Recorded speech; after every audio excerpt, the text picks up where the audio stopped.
This is update for February 9, 2024, day 716 of the war and of the date update.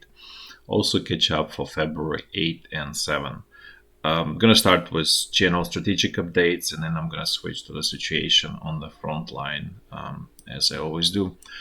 So first is finally Ukrainian president fired head of Ukrainian military, General Zaluzhnyy. This been going on for a while, as everybody knows. So finally, he kind of like got become brave enough to do that. As I stated before, it's not the formal sort of presentation is okay. We are reforming Ukrainian military. We're gonna improve it and so on. This is obviously just cover up. The real reason is that he wants he's someone who is in full control, basically complete total puppet in charge of Ukrainian military, given that he is losing his own legitimacy in less than 2 months, end of March, when his term is expiring. So at that point, he probably would not be able even to appoint anyone to basically to change. And the General Zaluzhnyy was not controllable person. He definitely was not sort of conflicting person. He was totally sort of kind of like minding his own business. Totally not someone who is political. Nevertheless, because he's not controllable, by virtue of that creates threat and problem for Ukrainian president. Plus, the ratings of General Zaluzhnyy are much higher than those of Ukrainian president, and they kind of going in different directions. Ukrainian president ratings are going down. General Zaluzhnyy kind of going up or hovering at very high levels. So he's from sort of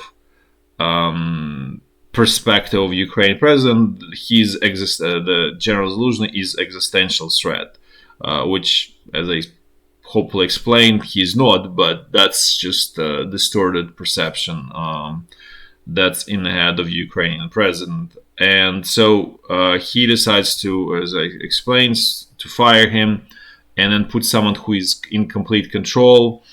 And the sort of another important detail about this is that new head of Ukrainian military, General Syrsky, is obviously not liked in the military. So that puts him even more under control of Ukrainian president, because he's not popular, and then he has to side with Ukrainian president and do what he is being told, which he is a complete puppet, complete tool, and that's what he had shown in the past.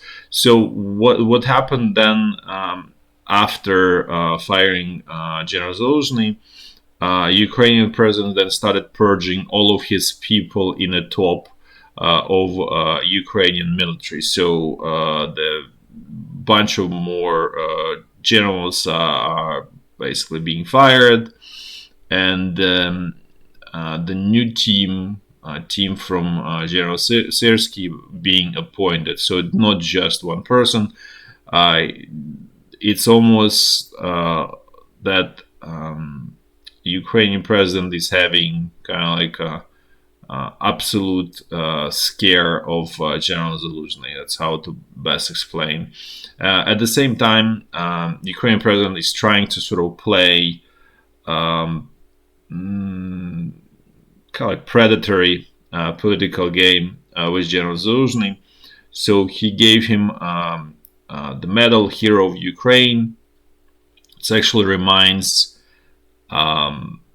like what Hitler did to General Paulus in encircled Stalingrad a few days before the complete destruction of the Sixth Army. He gave the title of Field Marshal to General Paulus in hope that he will kill himself. So this is kind of like similar approach. Okay, I'm giving you this hero. Just be on the leash, be quiet, and don't do anything. At the same time, he opens a couple of criminal cases. Or basically, his attorney general, who's still is under complete control of Ukrainian president, opens up a couple of criminal cases against General Zaluzhnyy and people around him. So the cases were basically for treason and for action that I think the title in the criminal code is something like action that led to the deaths of basically huge number of people. Whatever the legal term is, hopefully you get the gist of it. But basically, he puts him under sort of pressure and leash, and basically plays this like, here's this medal, just sit there, don't be quiet, don't do anything, just retire, or you're gonna have criminal persecution. So that's a situation in all of this. And now just a little bit about the new head of Ukrainian military.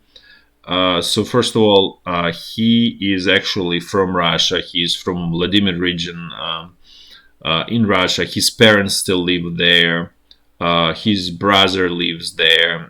His, I think, father somehow related to Russian intelligence agencies. So I think he used to work there, or something along those lines.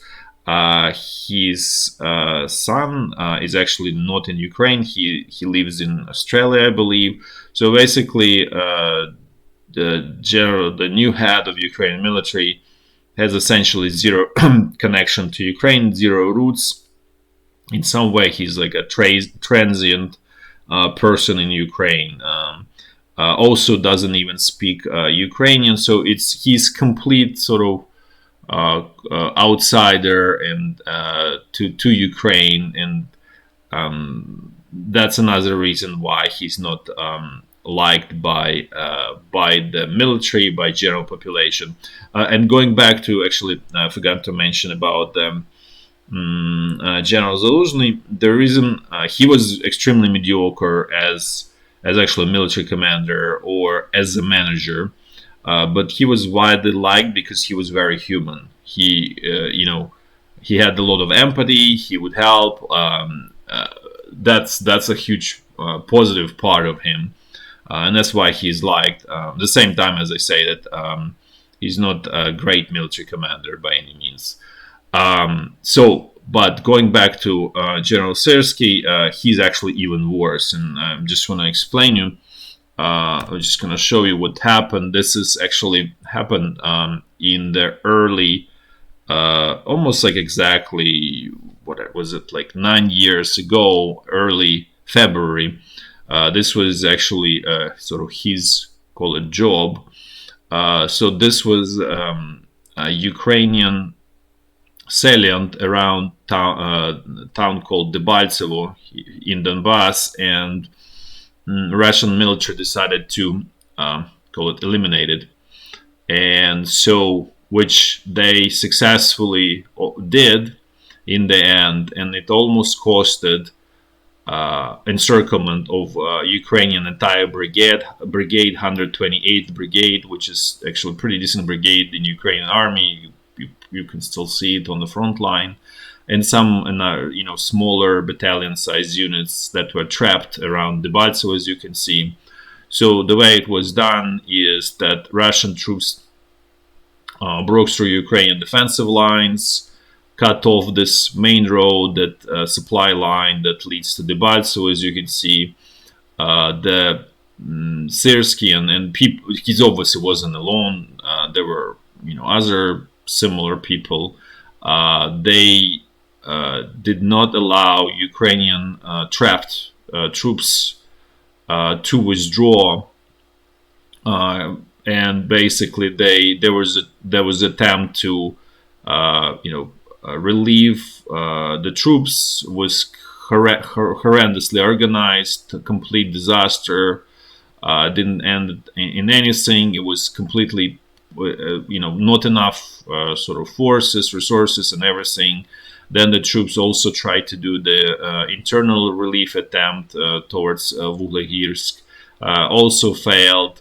So they were told to sit there. So after all of these failures, the Russian troops then they were attacking from the eastern side, trying to completely shut off this envelopment or pocket.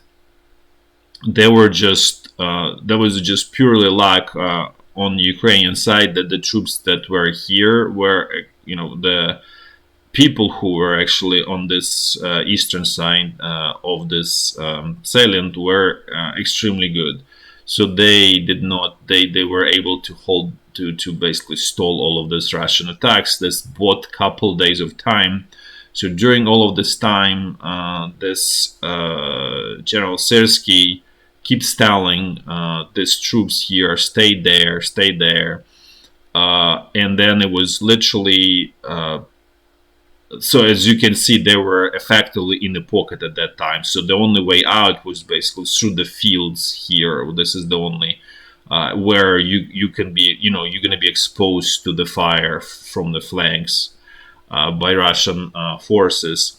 So at that time, the commander, I don't remember who it was, of the 128th Brigade decides to basically not to listen to Sersky and people that were with him, and just basically breaks through from this encirclement, which they did successfully. They was pretty good. It was they lost at most 10% of the soldiers, and not that much of the heavy equipment. Most of the heavy equipment they managed to pull out of there, except for the ones that sort of were disabled in prior fights, and that was left behind. But generally was successful breakout. There was nearly encirclement, and as I stated, there was another day, or literally was like counting hours before it would be completely shut off, and then the exit would be nearly impossible. So this kind of tells you about the level of rigidity of this person, that basically he was just telling the troops to stay there and essentially get destroyed eventually. Going back to situation on the sort of current map, current war, General Sersky also was responsible for the loss of Bakhmut and Soledar. That's his direct responsibility. He was in charge of that section of the front line. So first he lost it with a lot of losses and complete disarray there, and then he attempted to do sort of counterattack, which miserably failed as well, leading to losses. So is very clear the person is sort of say less than mediocre, let's put this way. And then there is also some sort of observers or propagandists tell that he was very successful with the offensive in this Izum region, Kharkiv region. That, and as I explained before, that was not success due to the actions of the Ukrainian army. It's just Russian. It was mistake by the Russian command and Russian actually political top and Russian president, where the Russian army got exhausted due to attrition, and there were essentially no replacements. So it's kind of like the front line crashed under its own weight. But that was also not result of intelligent actions by the Ukrainian command. There was literally sacrifice of ordinary Ukrainian soldiers who were fighting effectively blunting this Russian forces and making them paper thin, and it's just naturally collapsed. So again, there's nothing positive about him, only quite a bit of sort of negative things about him. So hopefully that explains, and that's obviously leading to the decrease in morale in Ukrainian troops. So this will just accelerate problems in the Ukrainian army in the coming months.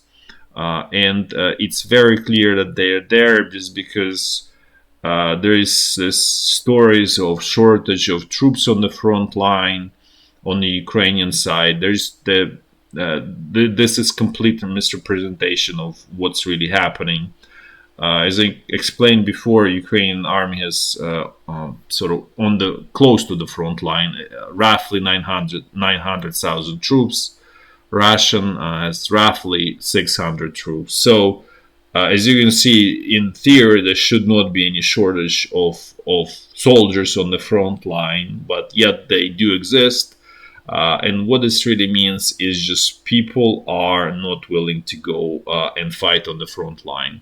And that's really clearly sign of collapse in morale and basically collapse in the fighting spirit.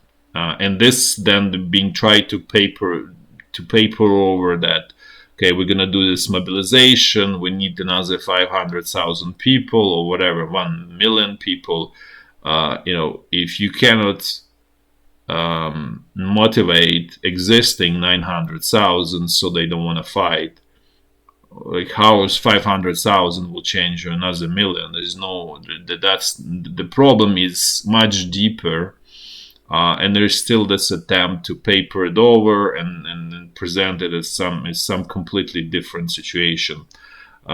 So which also means that there will be more problems and more disastrous situation for Ukrainian forces in the coming months, because there is no clear reflection and understanding of the situation and the root causes of that situation. Now I'm going to switch to a little bit different topic, to Tucker Carlson's interview of the Russian president. I just want to mention a couple of things. So first, it was many messages actually in one message. So the first, the most kind of obvious message to the Western audience was that Russia is a peaceful country, was just provoked, and it's not our fault. It's just the fault of corrupt politicians in the West. That's who the real culprit for all of this war, all of these troubles. And that the sort of message and the goal of this was to actually create more support behind the political fight in the U.S., where there is significant pressure not to continue providing financial and military help to Ukraine. As we all know, it's being blocked. I mentioned this before. There's internal problem in the U.S. and the system is becoming dysfunctional, and so as a result, this help is not coming, and I don't believe it's going to be coming probably ever, unless something drastically changes. But you never know. So, and he basically, Russian president with this interview reinforces that message and gives support to those who are opposing helping Ukraine and helping in financial and military way. Basically, like giving them argument. Here's the Russian president. He's totally peaceful. He seeks peace. We just need to go get on the table, and we'll have a peace with him, and everything's gonna go back to happy life and how it used to be. That's obviously a message. This is part of this active measures by the KGB, and I mentioned this before a while ago, actually, and recommended reading or viewing videos with former KGB agent Yuri Bezmenov. You can Google it. It's all available all over internet. So that really gives you understanding like how these things are done, and this is exactly this interview. That's what it was. This is basically active measure against the gullible people in the West, and basically attempting to capitalize on the internal fight in the West, where to be fair, there is a problem, and as I mentioned, this problem is driven by this absolutely misguided policies in the West, where there is a fight against the the conventional energy and honestly common sense, generally speaking, and that's really puts the West in a state of internal cold civil war,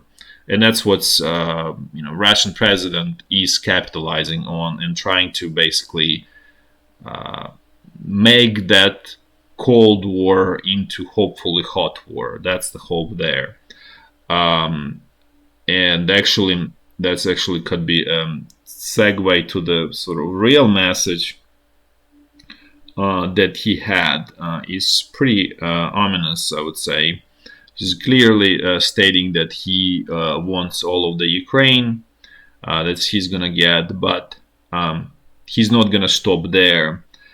So he was describing Poland as you probably saw there as basically making Poland the culprit who started basically World War II by that basically Germany was just defending itself, and then he was talking about the annexation of the some of the Czech territories in, I think it was 1938 or 39, early 39, and basically what he did not openly say, but that what he was trying to say and where he was leading, the message is that the Poland is hyena of Europe, and it should be sort of squished and eliminated. And the way he envisions this is that Russia will get the sort of lands of Poland that were under control of the Russian Empire, and to sort of appease and kind of like strike a deal with Europe, was Germany, who is the driving force behind Europe, is to return, or not return, but give Polish Western lands to Germany, right? And he actually has a very distorted perception of what happened there. So those Western lands of Poland, they Slavic lands. They were basically Germanized and captured by Germany over like 1,000 years, roughly time frame. So even though Stalin was definitely not a nice person, but he decided to restore historical justice and basically return those Slavic lands to Poland, which is sort of ancestor of those sort of people, tribes, Slavic tribes that were living there. So that's kind of like the sort of real true story behind all of this. But so what the Russian president wants is basically he offering those territories to Germany in return for accepting control of the Eastern Poland, or whatever you call it, core Poland. Let's say this way. And the way, obviously it's not going to happen with the current German government, but the current German government is doing everything to create Weimar-like conditions in Germany. And as I said before, it's history doesn't repeat, but it rhymes. And the current German government is basically making everything possible so that AfD comes to power in Germany, and they will basically have a separate peace with Russia. And as I say, stated that Russia will offer those former eastern lands to Germany, and that's the whole kind of like idea of what's going to happen. And then basically there will be strong tie and connection with Germany, and effectively Russia will control continental Europe that way, and break NATO and separate, let's say, Germany, continental Europe from, let's say, US, UK. And that's a sort of like plan maximum, or maybe not even maximum, but at least sort of like the appetite where it is. I'm not saying that's going to happen. The sort of plan minimum is, as the Russian president stated, is to capture at least the Ukraine that's on the eastern bank of Dnipro River, and also Mykolaiv, Odessa region, and so on. So that's the plan minimum, and then everything else is sort of maximum. So that's hopefully kind of like, that's a real message, and I would say I would, if I were in Poland, I would be very worried. Now I'm actually going to switch to a little bit different topic, and so there is quite a bit of discussion that this war is more like World War II, World War One, and it's very true. And you can even see pictures of from the battlefield, and they totally resemble actually more like World War One. So what Russian Russian side is stuck, and there is no a meaningful solution, meaningful understanding how to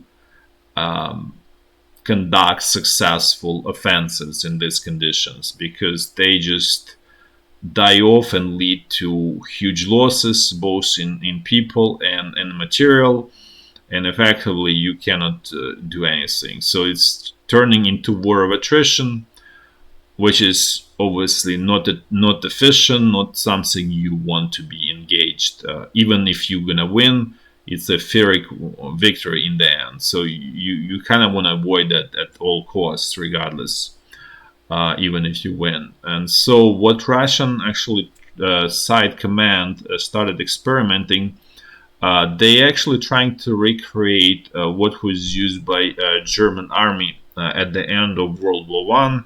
It used to be, in German it's called Stoßtrupp, or storm troops. So basically it's you kind of like picking the most brave soldiers, give them the most, all of sort of heavy equipment, whatever, all sort of kind of like weapons, and then giving them support. So basically it's like a task force where you have essentially integration of most of the weapons, where you remove bureaucracy that's typical and endemic of Russian and Ukrainian army, which is, as I stated before, it's a Soviet army. So it's very different, sort of completely different approach, absolutely not typical for former Soviet army. And they are trying to experiment by creating this stormtroops, and they attribute the success with Marinka to that, and some successes in Avdiyivka to that as well. Don't know if this is sort of how, the more details we'll find out if this is real or this is just sort of wishful thinking on the Russian side. But one thing is very clear, that Russian command, Russian side is clearly realizing that they're facing the wall, and they need to find strategic solution out of that wall. So this is probably one of the attempts. Whether this is successful or failure, As I stated, we're gonna find out later. But they're actively looking for ways how to make a breakthrough, sort of call it scientific breakthrough in the ways how the war is conducted. Now I'm gonna do a walk through the front line as I always do in a clockwise fashion, starting from very north. So the situation along the state border remains more or less the same.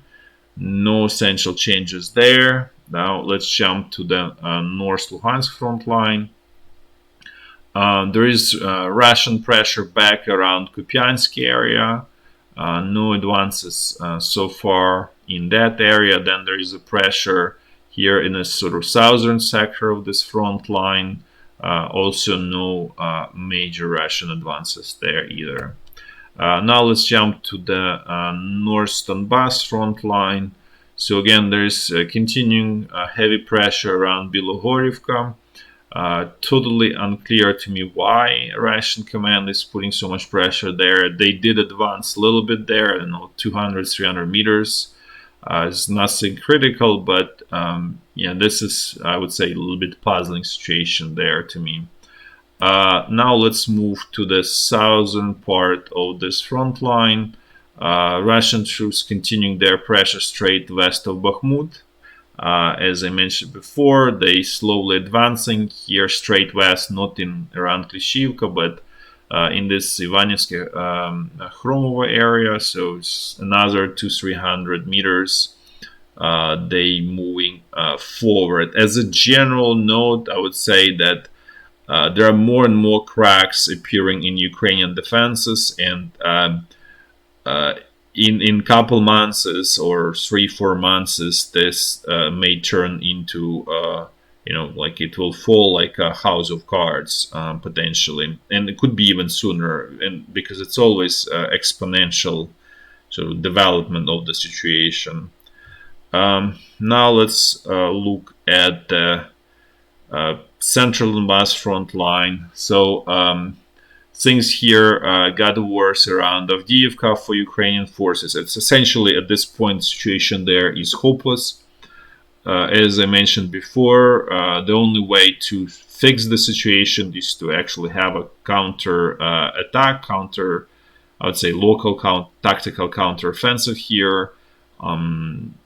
Ukrainian command, first of all, is not capable of doing anything of that, and Ukrainian troops are not trained for that. So it's neither skills at the highest level, nor there are skills at the troops at the soldiers level. So it's sort of the worst of both worlds, and so this not gonna happen, and that's why I stated that Ukrainian forces, Ukraine will lose Avdiyivka. It's just a question of time. Cannot predict the timing, but it does look like that's gonna happen sooner than later, because essentially there's effectively just road through the field, but it's not even road. It's just basically the only way to supply is through fields, and you basically close to have a under direct fire when you go through those fields, so becoming nearly impossible to hold on to this Avdiyivka salient. So as I said before, it's just question of time, and it looks like it's gonna happen pretty soon. That's all. I would almost want to say that at this point the situation is somewhat similar to Debaltsevo that I explained earlier, where actually Ukrainian command has to pull the troops out, or there's a chance of encirclement there. I'm not saying it's imminent, but it's getting too close. Where if you you don't want to bring situation to the point where it's actually too late. Because the exit will be disastrous, because it's not the Debaltsevo time. Russian troops has enough firepower, everything to ensure that the exit will be completely disastrous for Ukrainian army.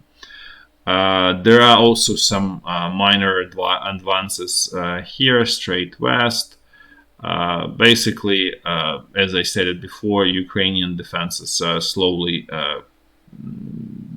there are more and more cracks appearing. I don't want to say crumbling or collapsing, but it's getting in that direction, generally speaking. Then, if we look a little bit south, here there are some minor Russian advances straight west of Marinka, but they completely limited, like 100 meters. It's pretty much nothing. Then, no, sir, I would say it's not dangerous situation, but where it's more pronounced is Russian troops managed to get into Novomikhailivka. So at this point, they control eastern part of it. And basically, Ukrainian forces are in process of losing Novomikhailivka. In this case, it's extremely primitive squeeze because Russian troops like attacking straight from the east to west. So it's the most unintelligent way of doing it, but nevertheless, they doing it, obviously, as I stated. So basically, as sort of summary, the Ukrainian defenses here are starting really to crack, and there's potential chance of really big fallout in the coming months here. Could be even sooner. Now let's move to Zaporizhya front line. Things here are somewhat quieter, some fairly minor attacks, as you can see here. This Lotaniva, then this Zaporizhya salient, but it's very low pressure, totally not sort of main area of Russian efforts by any means. Just to kind of like keep Ukrainian troops engaged here. Now let's move to the situation along the Dnipro River. Things here remain the same. This is the only area where Ukrainian sort of command, Ukrainian forces actually have initiative. They continuing to maintain this bridgehead in Krinky. Russian troops continuing to attempting to destroy it without much success. So again, situation, the status quo remains there. Given the overall situation of Ukrainian forces, this becoming less and less sort of valuable and useful. Otherwise, this actually crown jewel of the whole Ukrainian frontline position. But given where Ukrainian army is and that it might start to really retreat in major way on other sectors on the front line, the sort of can talk about sort of potential offensive out of here towards Crimea, and generally is almost delusional, I would say, the best. That's all for today. Thanks for watching, and until next time, bye bye.